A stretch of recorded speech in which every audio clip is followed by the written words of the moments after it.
All the evidence that Darwin had is actually evidence for creation. So are you saying that natural selection is actually a biblical argument? Yes, natural selection is a biblical argument. If God is an engineer, we'd expect him to create things to be adapted and changed. And if he hadn't, most species would already be extinct. God, as the ultimate engineer, created his organisms to withstand and to adapt. All the evidence of evolution right there is actually creationism. So Darwin's brainchild was a complete bust.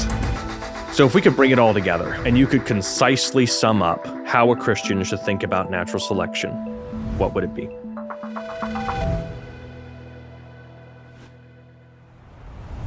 For over 150 years, people have associated the idea of natural selection with evolution.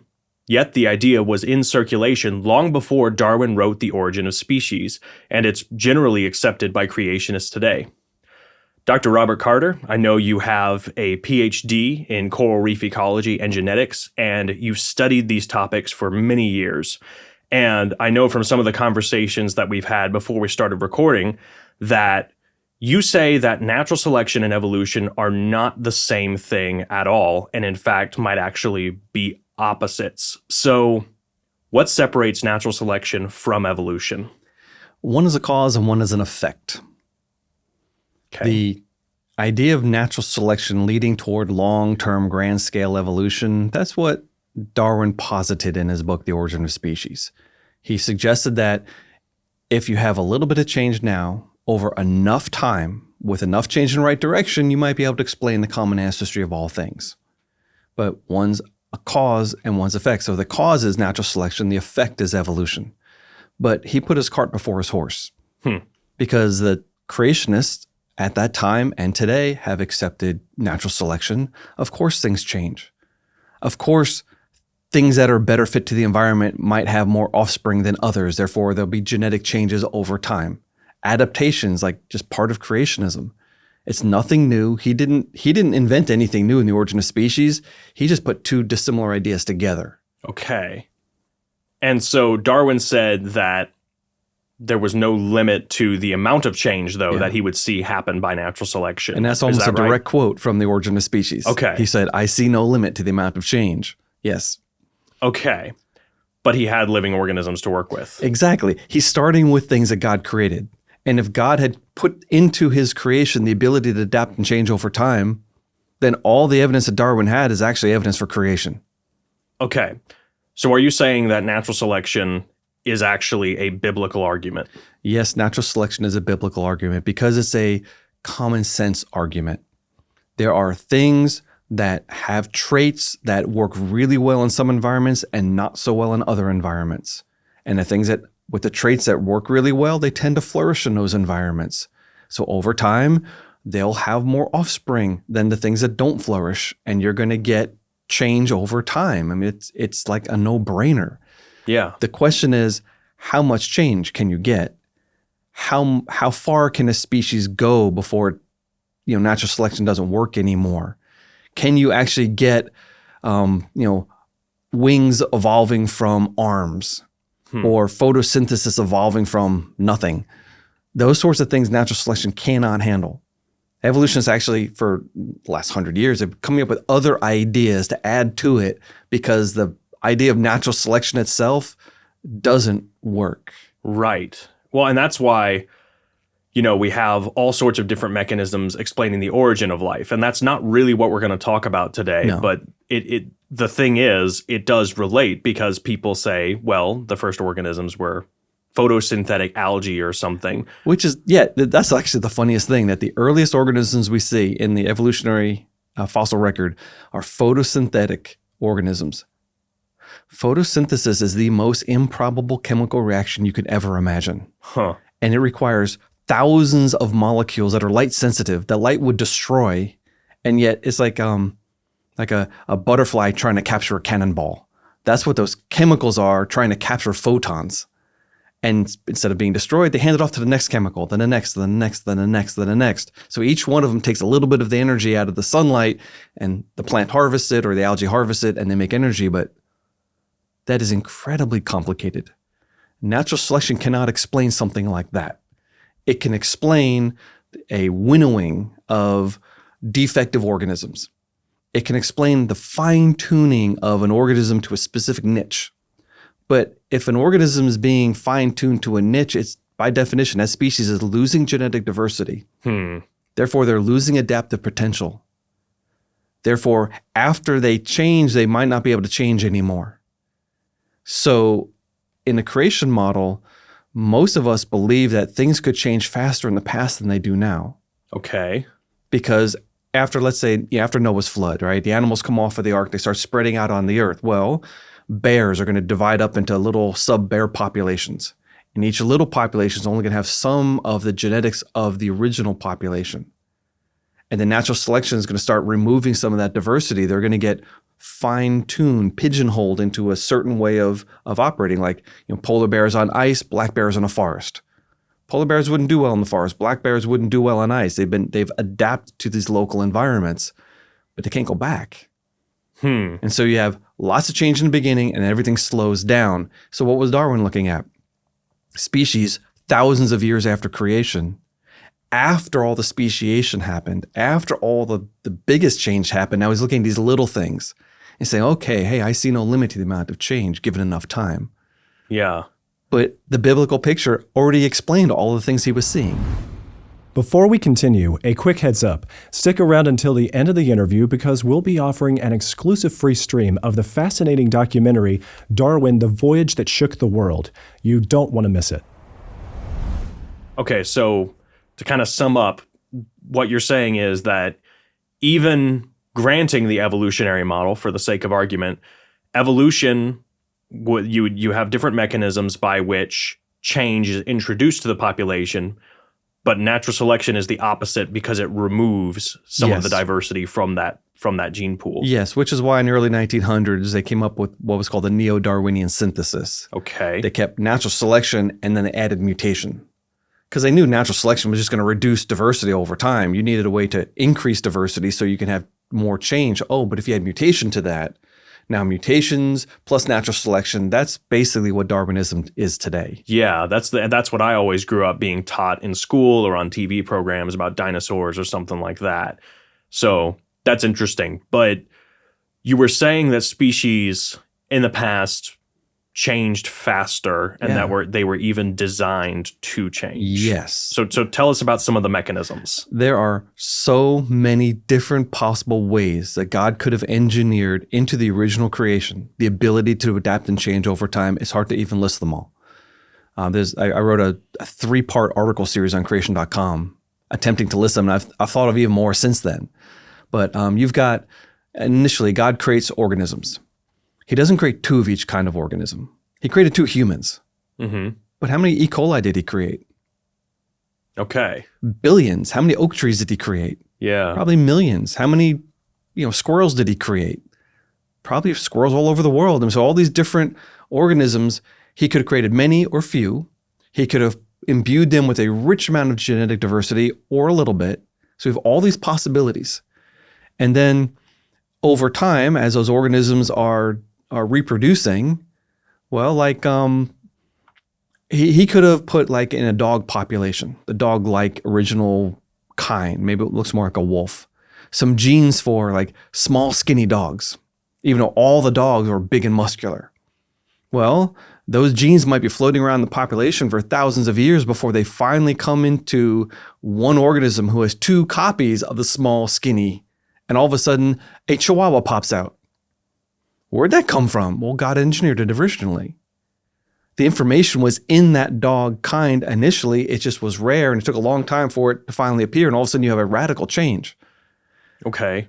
So we have created genetic diversity. Created genetic diversity as part of our model. Then through recombination, you actually get very radically different organisms. The potential for radically different organisms.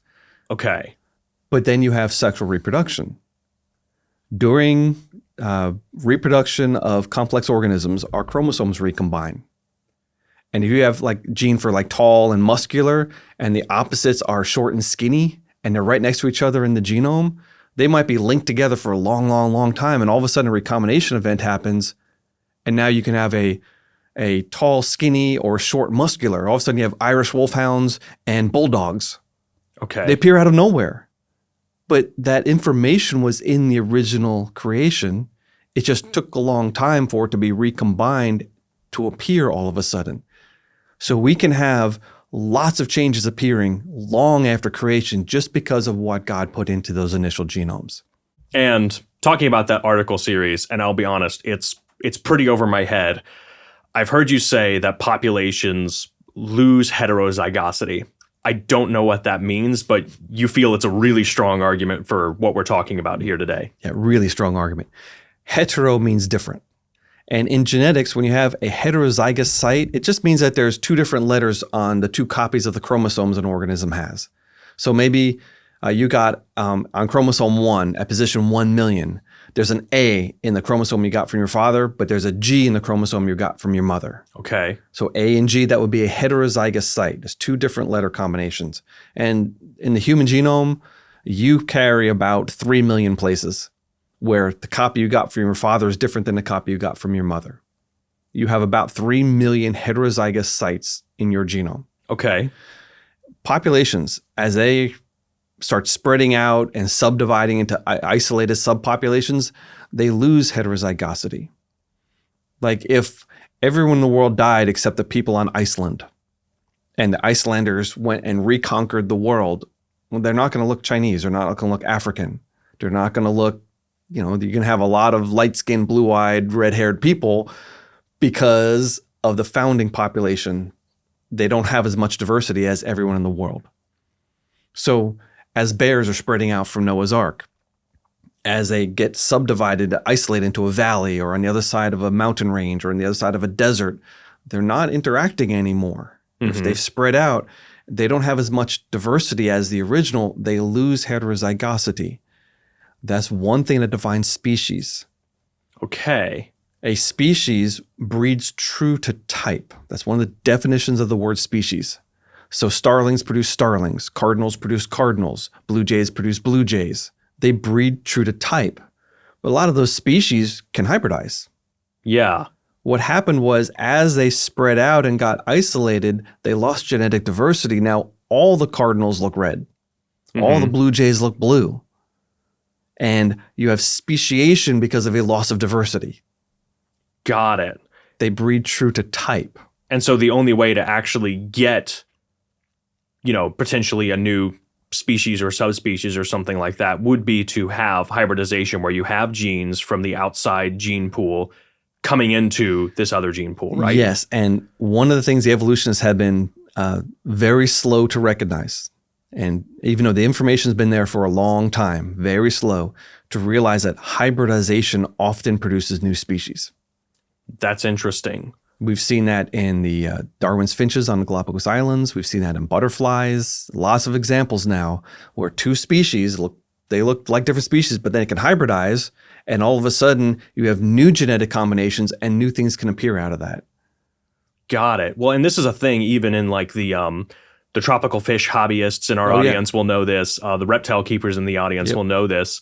How many different combinations you can get, and people often get annoyed by this because they don't want to hybridize species. They want the wild type of this fish that's found in Lake Tanganyika. Why are you hybridizing my cichlids? I want this one. Or with snakes, people want a Guyana locality of a boa constrictor. Yeah, they don't want the king snake and the corn snake mixed together. Yeah, yeah. But it's not even just species we can hybridize. It's species in different genera we can hybridize. Yeah. So we're pushing here the limits of what are called the created kinds.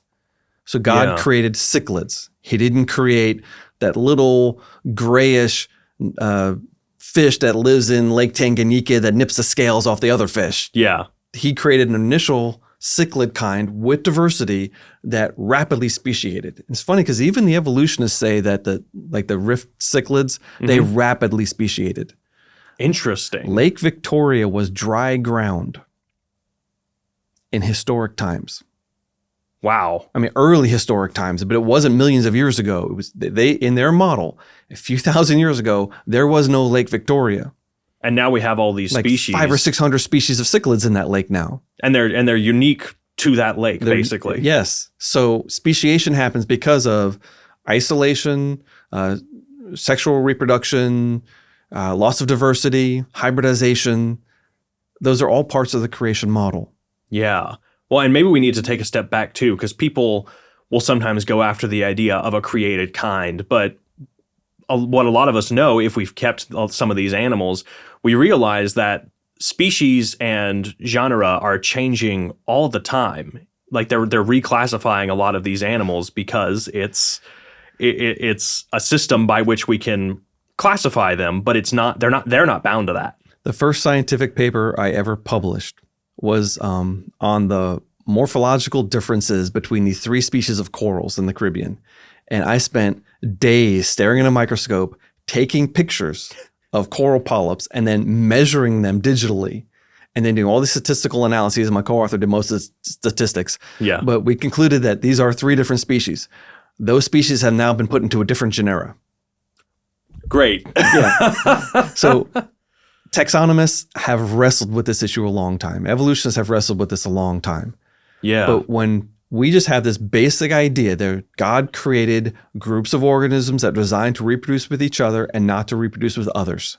Yeah. That's the created kind. And from that created kind, you have a massive amount of potential change. Natural selection is part of that, but it's only part of that. But selection can't do what they need. That in itself, all it can do is remove diversity. It cannot produce diversity. It cannot create complex structures and complex organs. It's a winnowing effect that should slow evolution. It should slow potential change down. So even the evolutionists are like, we can't just have natural selection. We need something else. Yeah. But Darwin knew that too. In his later books, he downplayed the role of natural selection in evolution. Okay. He even said, I think I put too much weight on this. And he introduced terms that we now call sexual selection, group selection, kin selection. These are things that are hard to define, that people have been arguing about for a long time. And are they real? Are they not? What's the effect? Or should we just forget all that and just talk about natural selection itself? But because it didn't have the power, Darwin knew it, and he started shifting the goalposts. Got it. In fact, Darwin promised many times that he was going to follow up The Origin of Species with a book about natural selection to prove his thesis. He never published that book. He said that The Origin of Species was just an abstract, and the proof, the evidence is going to come up later. We found that book. It was in his study after he died. He had about 3/4 written. He said he was going to take these 10 different organisms and show natural selection, and he couldn't do it. He failed. Because natural selection is not the engine of evolution. Yeah. Even though that's what we're taught in high school. It's almost more like the quality control, but it's not the engine, right? Is that almost what you're saying? Yeah, that's a good way to say it. It's quality control. It's specifically because it's really good. And we're personifying natural selection. Sure, because you kind of have to. Because it just makes language so much easier. Yeah. No one believes natural selection is alive. I mean, but it winnows and gets rid of the worst. Yeah. If you're born with 2 hearts, you're going to die. So all the defects tend to be winnowed away, and natural selection tends to keep species alive. In fact, that was more close to the pre-Darwinist ideas of natural selection. Got it. That it was a way to maintain species robustness by getting rid of the unfit. Got it. Well, going back to some of the engines of change. Okay. I've heard you talk about retrotransposons, yeah. and again, we're now in over my head, and I don't know what that means.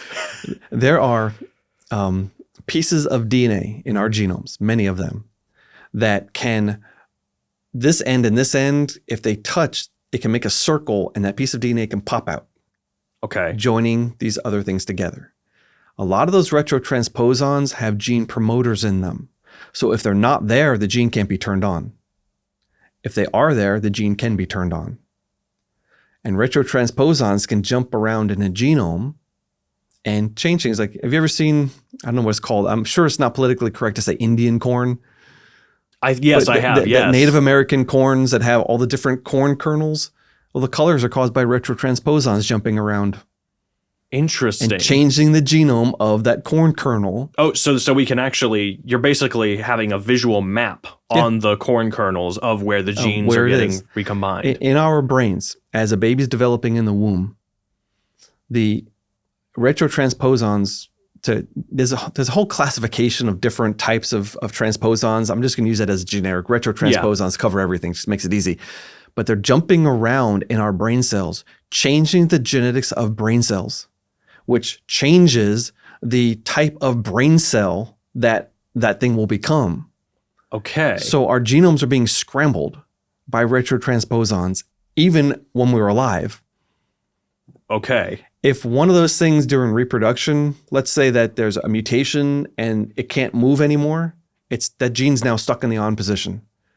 Or let's say the insertion point has a mutation where it doesn't match and the retrotransposon can't insert anymore, the gene might be stuck in the off position.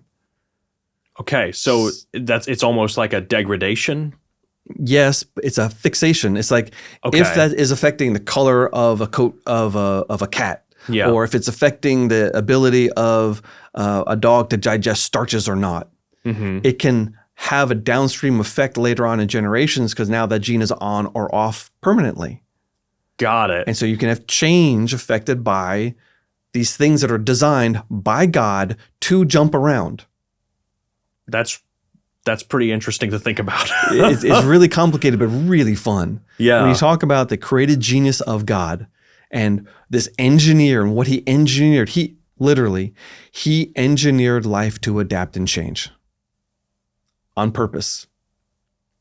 And yet the evolutionist looks at this ability to adapt and change and say, aha, I see no limit to the amount of change. Well, wait a minute.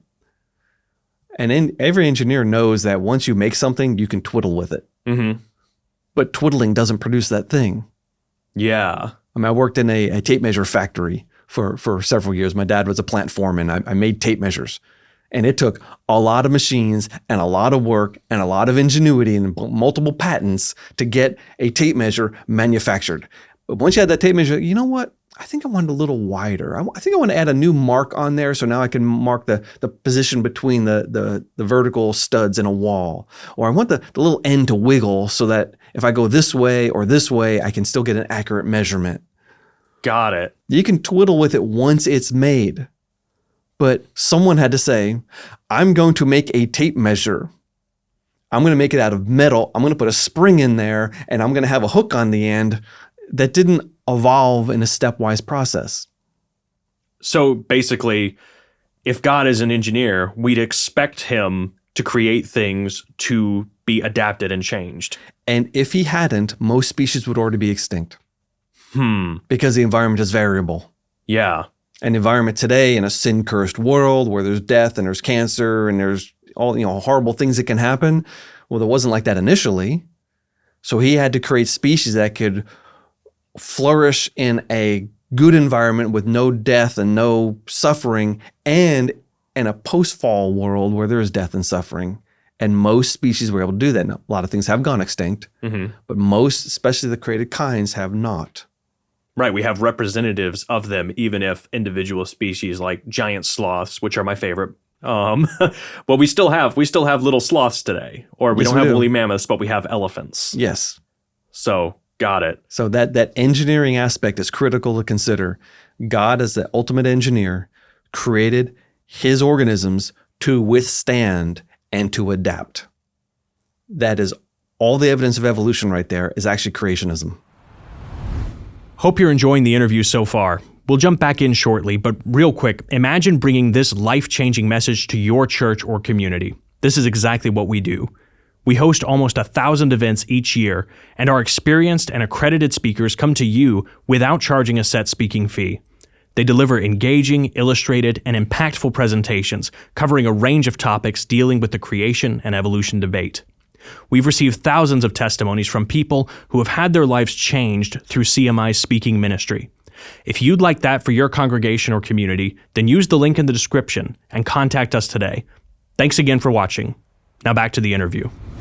So it sounds like you're saying that God created natural selection for a world that was destroyed by sin, cursed, and very, very dangerous. So there wasn't natural selection before the fall? Oh no, there would have definitely been natural selection before sin and death entered the world. Okay. Because you still got bacteria, fungi, you still got these little critters.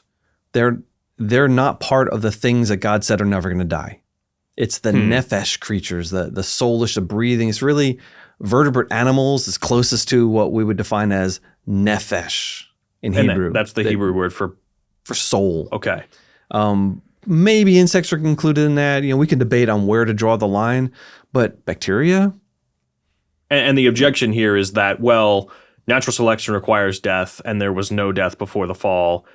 Therefore, there couldn't have been natural selection before the fall. Is that? But you're Yes, but that definition of natural selection is not what natural selection is. okay. It's not about death. It's about reproduction. It's the organism that has the most number of offspring wins. Okay. That's what natural selection is. And that's like how we define fitness in the survival of the yes, fittest. Exactly. So imagine that Adam and Eve are on this planet and they're living for 1 million years and they're having children and the children are spreading out. Well, they're going to build houses. They're going to cut down a tree. They're going to make a campfire. They're going to make a field for their bean patch. They're going to change the environment just by being alive. And all of a sudden, what was once a forest is now a house. And so different organisms are going to want to live there. Yeah. The environment has changed. The organisms that are in the soil are going to be like, wait a minute, what happened to my tree? What happened to the fungi that used to be associated with these roots? Now I have corn, and this is different. So the environment changes, the organisms are reproducing, and all you need is reproduction and a variable environment, and you get natural selection. Okay. So imagine the example I like to use. Imagine that there's this mountain and there's oak trees on this mountain. And in these oak trees are genes that help them tolerate wet soils and dry soils. And you can have one or the other. And let's say on top of the hill, it's really dry. But at the bottom of the hill, there's a river and there's some swamps. And so on this giant mountain, there's all these oak trees that maybe every 100 years they get knocked down by lightning or an elephant comes and eats them or something. Plants don't live forever. And every 100 years on average, that oak tree has to be replaced with an acorn that's in the ground. Okay. Which trees are going to produce more acorns on the top of the mountain? That would be the ones that with like dry roots. Yeah. Now, the ones who like damp roots, they still might be living, but they might not grow as fast. They might not produce as many acorns. Okay, what about at the bottom of the mountain where it's all swampy? Which trees will produce more acorns? That would be the ones that like the wet soil, right? Yeah. And so when a tree gets knocked over or gets eaten by an elephant, which acorns are going to be more likely to sprout in that location? Those very same ones. The very same ones. Okay. So over time, you should get a partitioning of that population. You might even get speciation, where you have the trees in the bottom might start growing buttress roots, because a lot of trees in swampy areas do that. And if you go and look at the genetics of that population over time, over 1,000 years, we'll say, you're going to see that the trees at the bottom all have the genes for tolerating swampy, wet soils. But the trees at the top of the mountain are all going to have the genes for tolerating dry soils. Got it. That's before the fall. That's before death. Yeah. Because trees aren't alive in the biblical sense. They get eaten, and therefore natural selection applies. Imagine there's a river flowing down this mountain. And this river is causing a little bit of erosion, because this is what water does. It slowly dissolves rocks. It transports sediments downstream. Well, there might be a pond near the bottom that over 1 million years silts up and dries out. Okay. What happened to the frogs in that pond? I don't know. They have to hop somewhere else. Yeah. So the environment is changing. It might be like there's some frogs that like deep water, and now 1 million years later, the pond's only a foot deep. So the frogs, they might swim downstream. Who's left? The frogs that like shallow water. Okay. And the organisms living in the mud under the lake are going to change as the lake dries out. So you still get environmental change. You cannot stop environmental change. And environmental change plus reproduction, that's what causes natural selection. It's part of the creationist model and always has been. Mm-hmm. So it doesn't require death at all. It just requires, like you said, environmental change, populations moving and thriving in certain areas that they might prefer to other areas. Yeah. And that's it. And that would account for speciation by itself. Yeah. So natural selection is not proof of evolution, doesn't really support evolution, and is part of the creationist model. Okay. So natural selection is not evolution. Yeah. Well, and I've heard you say that both evolutionary biologists and creationists can point to natural selection and say, well, see, our model accounts for this, but that means it's not really supporting either or something like that? It's not an argument that can be used to prove either side. It's a non-discriminating argument. So it doesn't say anything. Both sides are saying, yep, natural selection is true. So now we have to look elsewhere, which is why we like to talk about the origin of life, which the evolutionist doesn't want to talk about generally. Oh, yeah. Because the chemistry is not there, the probability is not there, even the time is not there. They can't explain where complex life came from. And even the simplest possible life is very complex. Yeah. They actually believe in bigger miracles than we do. Yeah, like photosynthesis.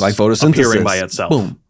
So we have a sufficient cause for all of this. It's God, the creator, who, as an engineer, he took his wisdom and put it into living things. And now we have living things, and they change and adapt over time because of engineering genius. Mm-hmm. And the evolutionist wants to claim this evidence of evolution.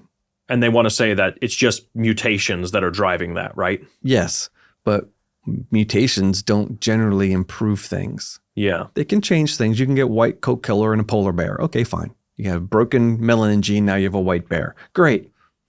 But now that's a broken gene. That's not a gene that you can switch on or off or change or something. Exactly. But natural selection can operate on such things. That's a very adaptive trait for a bear. A white coat color when you're hunting on ice is a great camouflage. Yeah. But that would be an awful camouflage in a forest. So switching gears a little bit, I have heard you talk about epigenetics. Oh, yeah. What is it and why is it important to this conversation we're having right now? Epigenetics is a fascinating and fairly new field in genetics. We're not talking about DNA. We're talking about the things that grab onto DNA to turn genes on and turn genes off. Okay. It's a series of switches that upregulates and downregulates genes and causes behavioral changes and appearance changes. Like plants flower at a certain time of year. Well, the flowering genes aren't turned on at other times of year. Okay. They're turned on at a certain time, and all of a sudden you get flowers. Well, these are regulators that are grabbing onto DNA or changing the shape of DNA, turning things on, turning things off, and affecting genetic expression. So it's like something in the environment triggers the organism to adjust which genes are being expressed at a given time. Is that what it is? Yeah. Yeah, so it's a system God designed to produce change in organisms. But imagine now that natural selection comes on the scene, and it's scanning, if I could personify it again, but it's scanning all these organisms saying, that one's a better fit for the environment, but it's genetically identical to this other one. Mm-hmm. It's just this switches on and that switches off for some reason. And so natural selection might enable this organism to have more offspring, and yet his identical twin is not having as many offspring. So the genomes of the two organisms are remaining stable, but we see great variation maybe in them just depending on the environment that they're in? Yes. And what happens is natural selection loses its target. It needs a really clear signal, a strong signal, a profound difference, so that one organism has a significantly higher or significantly lower number of offspring. Yeah. If an organism is going to have like 100 offspring, and natural selection says, okay, you have 99, you have 101. That's nothing. That doesn't overwhelm genetics. You have to have like a big difference for natural selection to really work. And epigenetics muddies the waters. Okay. It makes it harder for natural selection to operate. And yet it's one of the most profound. It's like God designed systems to create change. Yeah. That are not genetic systems. Okay. And so natural selection it becomes worthless in these cases. It doesn't do anything that Darwin required, because the variability he saw, a lot of it wasn't genetic variability. Yeah. It was like if you and I went to the gym every day and we started working out and got all buff, right? And all the girls loved us and we had lots of kids because of that. That's not a genetic change. Yeah. And our kids are not going to be genetically different. Mm-hmm. And so if natural selection is affecting something like that, it gets blind to the genetics of it. But the funny thing is that Darwin, he had this odd concept. He called it pangenesis.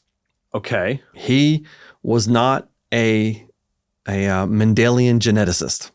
Okay, you're going to have to break down the difference Gregor a little bit. Mendel was the monk who invented the laws of genetics. Oh, he had the experiments with the peas, right? Yes, yeah, he's breeding all these peas, and he wrote his stuff just a couple years after Darwin. Okay. After The Origin of Species. In fact, it looks like he wrote it as a contrary to The Origin of Species, but that's another long story. Okay. So For another day. Darwin didn't know anything about what causes traits. He didn't know anything about how traits are passed from one generation to the next. So he comes up with an idea. He calls it pangenesis. He says, well, there are going to be corpuscles in the various organs of the body that bud off little information packets that go to the gonads, and those are inherited by the next generation. So the environment creates the offspring. So like the classic examples of, I don't know, a duck gets a hole in its beak, and then you would expect its children to also have holes in their beaks. The examples he used were sailors and jewelers. Okay. He says sailors are almost always farsighted and jewelers are almost always nearsighted. And so then it's not really true, but this is what he said. And since sightedness is highly heritable, maybe, therefore, there must be a way for the jeweler, as he's squinting at his little watches all day long, that his children are going to inherit his musculature of his eyeballs. Okay. That's called Lamarckian inheritance. Lamarck was prior to Darwin, and he said, well, we're going to have this thing called inheritance of acquired characteristics. Mm-hmm. We're going to have organisms that are exercising or doing whatever, and that's going to cause the offspring to change because of it. Okay. That is not Mendelian. That's not neo-Darwinian. It's Lamarckian. So Mendelian models are basically what we have today, where we look at genetics genes. and DNA and genes and sexual recombination of chromosomes and yeah. But this is very different. The problem is Darwin was kind of right for all the wrong reasons. Okay. But we now know. I love that phrase. You know what that means when we say we now know? What? It means I was wrong yesterday. So the evolutionists now know that there's a lot of inheritance of acquired characteristics. I wrote an article in our Creation magazine, just the last issue, and it deals with how we've discovered that the embryo, the human embryo in the mother, before implantation, absorbs the mother's DNA from the womb. Really? And RNA. And that DNA and RNA from the mother affects the early stages of development and affects implantation. So that's the mother controlling the baby.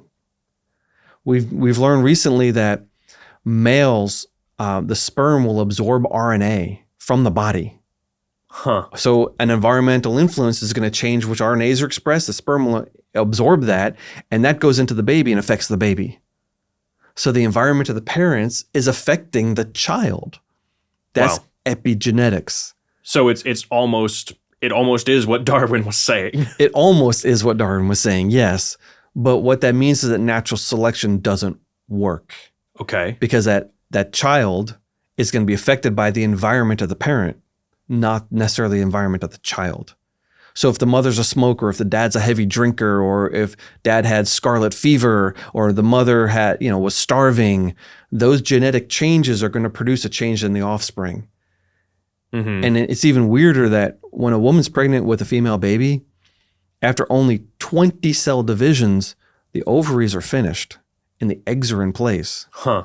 So if grandma's a smoker, she might be affecting the baby and the eggs inside the baby. And so 40 years later, if that girl becomes a woman and has a late child at like 40 years old, that child could be affected by something grandma was doing. And so now how does natural selection act on that? That child is influenced by an environment that doesn't exist anymore.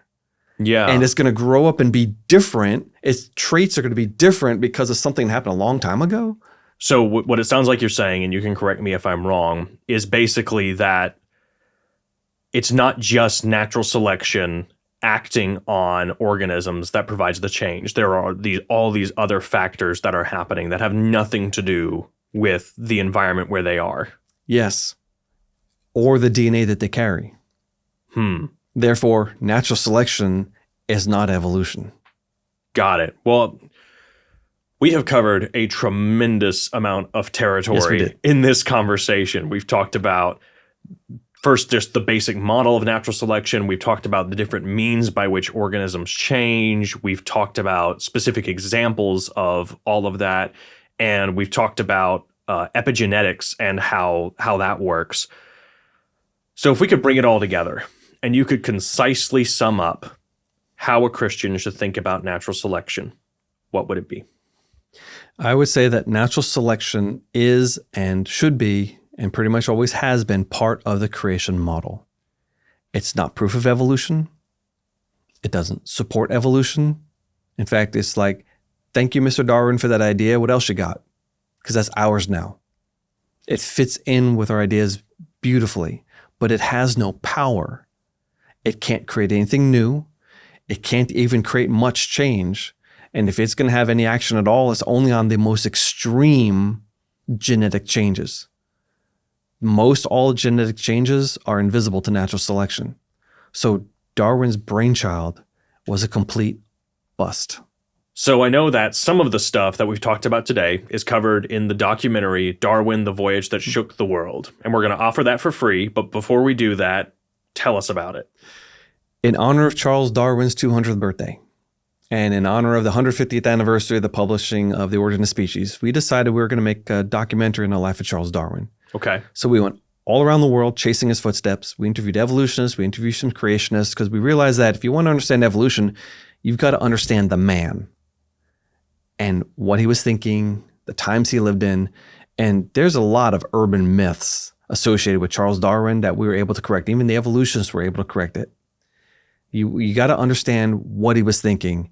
And then when you apply all of what we just talked about natural selection, you realize that he completely missed it. We feature a lot of that in Darwin, the Voyage that Shook the World. It's a fantastic, little less than an hour-long documentary. We really wanted to do this right. We spent a lot of money. This is a big budget production. We had a film crew. We brought all around the world. We had a high-def camera. We interviewed all these different people. We spent a lot of money in post-production doing all these graphics. It's a fantastic presentation on the life of Charles Darwin.